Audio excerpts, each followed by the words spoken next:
Dr. Kaoru Ishikawa established a famous axiom in the 1960s.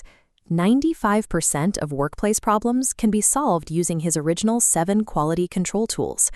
These tools were designed for physical assembly lines. Applying that rigid logic to modern software environments creates a mismatch between the tool and the problem. A global IEEE study surveyed 456 senior quality professionals to test how this 1960s framework performs in 21st century organizations. The survey results reveal a massive shift. This chart tracks the original tool's effectiveness. Currently, less than a quarter of practitioners believe they solve 95% of problems. Across 5 continents, only a small minority, seen here in gray, still defend the original axiom. The data suggests that while these tools remain foundational for tracking variance, they are increasingly insufficient for the complexity of modern business functions. The IEEE study also documented a second, more operational failure in how engineers approach daily problem solving. This data shows the rate of incorrect tool selection. 40% of quality professionals fail to apply the correct analytical tool on their first attempt. This is most visible in South America, where the reported error rate hits 62%. In sectors like IT and finance, where processes are transactional rather than physical, the IEEE data shows that utilization rates for these tools drop to near zero.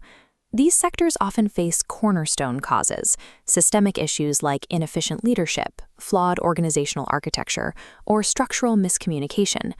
Tools designed for numerical variance are unable to detect these qualitative structural failures. If a sector's primary constraints are relational rather than physical, relying on retrospective defect tracking ensures strategic failure.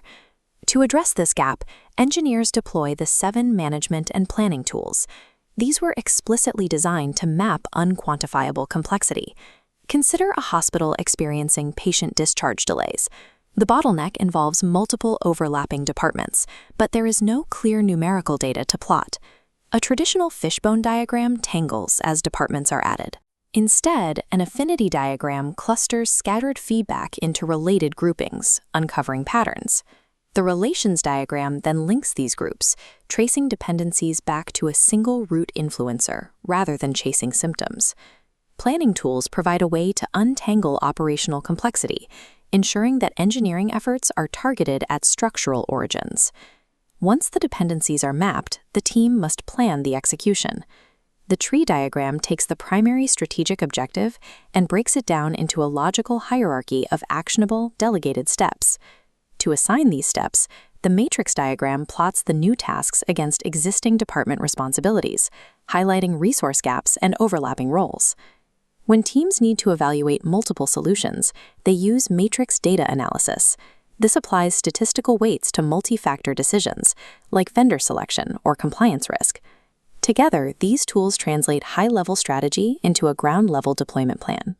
Even a detailed deployment plan faces the reality of complex scheduling. Parallel tasks and hidden dependencies frequently create unseen bottlenecks. The arrow diagram maps the sequence of events, discovering the critical path of a project, identifying exactly which delays push the launch date. Before execution begins, engineers apply the Process Decision Program Chart, or PDPC.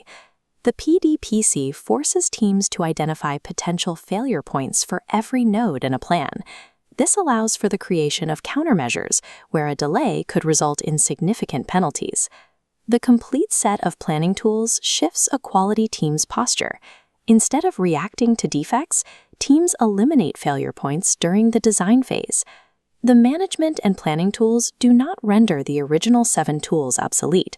They serve entirely distinct functions. This integration is visible within the standard Plan, Do, Check, Act loop. The 7 management and planning tools map into the Plan and Do quadrants. They organize variables and structure the initial deployment. The original quality control tools lock into the Check and Act quadrants. The new tools map complexity and plan strategy, while the original tools measure the numerical variance of that executed plan. Engineering teams operating without the planning tools are attempting to monitor systems they have not structured. Reversing the current 40% error rate in tool selection requires addressing attributability gaps at the executive level. The IEEE study isolated two success factors for adopting these methods. First, there must be absolute top management commitment to integrating the proper analytical tools.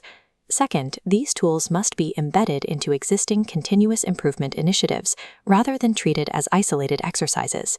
Mastering modern quality engineering today requires actively bridging the gap between human strategic planning and rigorous statistical control. High-level quality management extends past measuring variance. It is the science of structuring complexity.